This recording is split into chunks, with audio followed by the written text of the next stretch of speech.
My name is John Klar, and I'm running for governor on the Republican ticket. It seems to me that we have not balanced the threat from COVID with the threats to our economy. And, Vermont suffered a 6.1% drop in GDP in the first quarter, one of the worst states in the country. So, people, when they're deprived their income, their jobs, or their access to care or support services for addiction and other things, there are costs to that as well.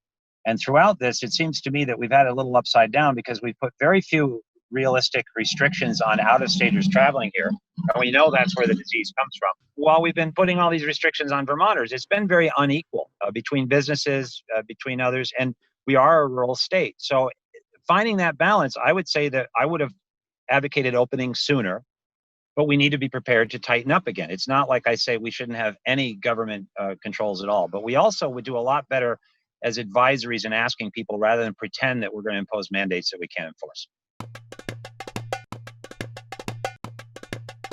Well, that's been our plan since before the pandemic. We started designing this, well, actually over a number of years. I've actually tried to take a lot of the farming ideas of a writer named Wendell Berry and incorporate them into an economic plan that would help our farms, because COVID then came along and showed us how much our economy is suffering, how much underfunding there is of our pensions, how much our government is spending, but also how much we need more local food. COVID has shown us, kind of like the Great Depression, that Vermonters have a great asset in our farms and farming, and that's the foundation of our tourism. So at Klar2020.com, in the top right is a click for the 2020 Vermont Farming Manifesto, and it explains in detail how we help Vermont farms and small businesses, how we reduce government expenses, and how we attract young people to grow businesses here and improve on our food security and our existing culture and agriculture. It's a great asset that we're neglecting. I'm talking about literally having a local food supply.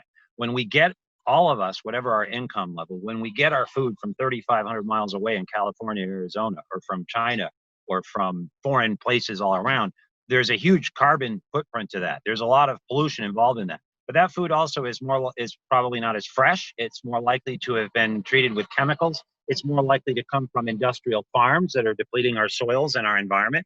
So it's a win-win-win when we buy local food. We also, if people eat local fresh food, they're going to be healthier. And that means that's preventive care. But when I'm talking about food security also, I'm talking about the Great Depression versus now. When we had 28,000 dairy farms in the Great Depression in 1929, and now we have 650, and we just lost another 25, we ought to start looking at where our food comes from. And the real big growth area in Vermont is not our dairy farms. It's the small farms that are cropping up everywhere. And we're not meeting the out-of-state demand for our food. We are the #1 locavore state in the country, and we could do a lot to recognize that and validate that and build that. Again, I'm a Wendell Berry guy. So I have been a conservationist my whole life. In fact, until recently, I lived off-grid in an effort to reduce what's called my carbon footprint. The carbon issue, though, has distracted us from addressing the numerous thousands of toxic, carcinogenic chemicals that we produce and release into our food supply and our atmosphere. Instead, we're all divided over how much or whether we are warming the globe. And so one of the things I see is that there's an effort sometimes to solve huge problems on a local level that we simply can't do. Now, that doesn't mean we shouldn't try. But if we all were to cut back on our own consumption, we would have an impact.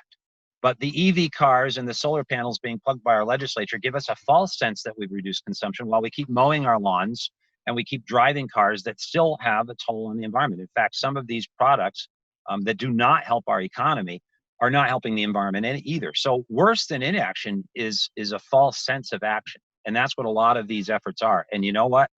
Both liberals and conservatives need to consume less. And that's part of our message. That's the Vermont frugality. And that's what farmers do. And that's what our legislature needs to do. I believe there's a new systemic racism that is coming that is labeling all white people a certain way, transferring money between people based on their race and telling black people that they should have a real long-standing gripe that they're never going to get over because all white people are subliminally and subconsciously racist and black people cannot be. So they should be expressly angry at white people. What I see is white people using black people to further a new racism in Vermont. It's extraordinarily counterproductive. We would like to focus on the US Constitution. We know it's not perfect, but it has worked very well, and we're not ready to throw it out without some new plan. We're not even told what the new plan is. So, but by the way, of course, there is racism, and we all want to eradicate that. But Vermont is one of the least racist states in the country, and the statistics prove that. So we go after individual racists. We don't paint the entire system as irreparably flawed. That is destroying everything we've built. Yes and no. So I was a criminal defense attorney, and I believe very passionately in the constitutional rights of every defendant. I am really happy to see in recent years that there's been a move in our police to be more compassionate towards the drug trade or drug addictions, substance abuse addiction. I'm a Vermont recovery coach. I work with people in addiction. The war on drugs has not worked. So I'm happy to see police shifting their role from prohibition to compassion. We also have a huge problem in our state. For 11 years or more now, as Digger has identified, we have a mental health crisis. We don't have facilities for people that need mental health care, and our police are left dealing with them. Our EMTs are left dealing with them. Our hospitals are being overrun with them, and there's no bed to put them in, and they're not going to get treatment there. This is a serious crisis that is not our police's fault. So there are definitely areas, and again, I move towards decarceration of nonviolent offenders, but the total movement to decarcerate is, again, it's a balance. We need to protect our public.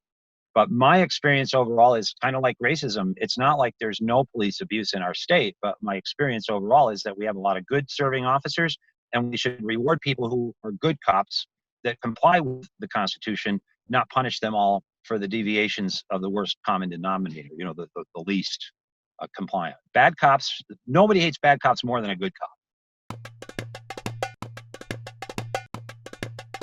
I got to be honest that, from my understanding is it's a very, very costly enterprise. And, it may have escaped the human consciousness of Vermonters that some people move here because they want to get away from broadband, live in the middle of the woods and, drink water out of a spring or whatever.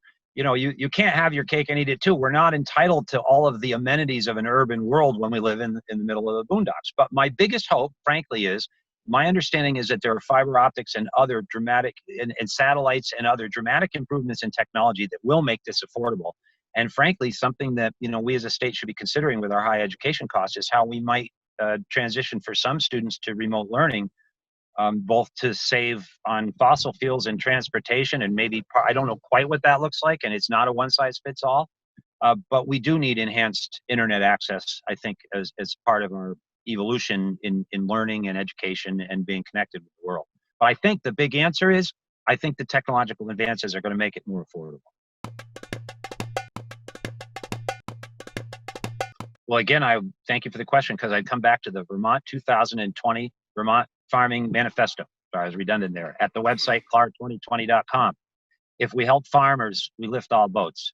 Wendell Berry talks about the deterioration of communities around the country when they lose farms. When you lose farms, you lose ancillary businesses. You lose the grain dealers and the equipment dealers and the carpenters and even the farmers that used to frequent the local diner. If we reverse that cycle and restore our communities, then more young people will come to live here, either to farm or to work remotely in a place where they can have fresh air, fresh water, and fresh food. And so it's kind of like making Vermont both a Silicon Valley, but without paving everything. We have a lot of young people that want to farm, and it's very expensive tax-wise for them to do so. So we're trying to create incentives so that they will come and stay, rather than pay people out of state to come here. Let's help more Vermonters thrive. This would continue to build on something which is called the Vermont culture, which is being denigrated on all levels. We treat farmers like they're dirty and dumb, and they're not. And they have to be multidisciplined, and they work 365 days a year, and people denigrate where their food comes from at their peril. Farming is a multi-billion-dollar industry, and nobody knows it better than Monsanto and Cargill and the large corporations. We better start smartening up and support our local farmers, because that's where we'll produce goods to export and grow our economy at the same time. It's a win-win-win to help farmers.